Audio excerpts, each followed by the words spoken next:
السلام علیکم ورحمۃ اللہ وبرکاتہ۔ ناظرین، اس وقت میں موجود ہوں جھارکھنڈ کے اربا رانچی میں، جہاں تحفظ اوقاف کانفرنس منعقد ہونے جا رہا ہے۔ یہاں مختلف جے پی سی کے ممبران اور کئی سارے سیاسی لیڈران آنے والے ہیں، اور چند ہی لمحے میں یہاں پر پروگرام انشاءاللہ شروع ہوگا۔ آئیے سب سے پہلے میں آپ کو دکھاتا ہوں کہ جلسہ گاہ کی نوعیت کیا ہے۔ آپ دیکھ رہے ہیں کہ یہ جلسہ گاہ ہے، اور اندر کا منظر میرے کیمرہ مین آپ کو دکھائیں گے۔ یہاں کافی تعداد میں لوگوں کو بیٹھنے کی جگہ ہے۔ تقریباً تخمینہ لگایا جا رہا ہے کہ 2000 سے 3000 کرسیاں لگائی گئی ہیں بجے ہیں، اور لوگوں کی آمد شروع ہو چکی ہے۔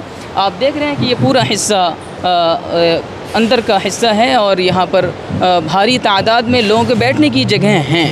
ابھی پروگرام شروع بھی نہیں ہوا، انشاءاللہ الرحمن پروگرام 10 بجے شروع ہوگا، اور لیڈران کی کیا گفتگو ہوگی ہم تمام آپ کو پل پل کی خبر دکھاتے رہیں گے انشاءاللہ الرحمن۔